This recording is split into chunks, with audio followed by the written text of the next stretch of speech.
അസ്സലാമലൈക്കും. എന്റെ പാന്തർമാൻ ഗൈസ്, ഇതെന്ന് സാധനം എന്താ? ഈ പണം കഴിക്കുന്ന മരന്നെല്ലാം മനസ്സിലാക്കില്ല. അതാണ് ഈ സാധനം. ഇതിൽ ശരിക്കും പണം. ഈ കാണുന്നത് ഇതുണ്ട്, ഈ കുരുവെല്ലാം കണ്ട, ഇതാണ് മുട്ടാമ്പീന്.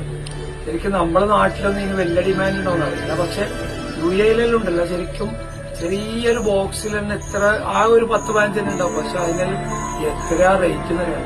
നമ്മളെല്ലാം അത് കണ്ട സമയത്ത് നമ്മൾ പറയുന്നേ, നമ്മളെല്ലാം മുമ്പ് ചെറുപ്പത്തിലെല്ലാം ഇത് കണ്ടമോനെ കിട്ടിയിട്ട് വെറുതെ കളയേ ചെയ്തു. ഇപ്പൊ ഇതാ മാഷാ നമ്മളെ ഉമ്മ നമ്മളെ വീട്ടിൽ നട്ട് വളർത്തിയിട്ട് വലുതാക്കിയാണ്. ഇത് നോക്കിയാലും ഫുള്ള് കായായി നിറഞ്ഞിട്ടുണ്ട്. പക്ഷെ ഇത് കുറച്ചും കൂടി പഴുക്കാനുണ്ട്. പഴുത്തു കഴിഞ്ഞാൽ ഇതിന്റെ ടേസ്റ്റ് ഉണ്ടല്ലോ, ഭയങ്കര രസമാണ്.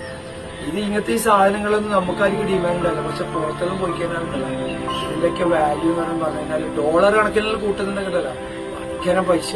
ഈ സാധനം നമ്മളെ വീട്ടിലുണ്ട്, മാഷാ വലുതായിട്ടുണ്ട്. പഴുക്കാൻ വേണ്ടിയിട്ട് കുറച്ച് 1-2 നല്ല വലുതായിട്ടുണ്ട്.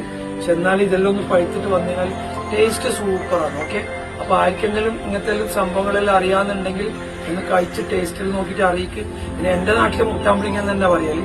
ഇനി വേറെ നിങ്ങളെ അറിയുന്ന ആൾക്കാർ വേറെ എന്തെങ്കിലും പേരുണ്ടെങ്കിൽ ആ പേരും കൂടി ഒന്ന് കമന്റിലൊന്ന് പറഞ്ഞാൽ വളരെ ഉപകാരം. ഓക്കെ, ഇങ്ങനത്തെ കഴിക്കട്ടാ. Okay, by.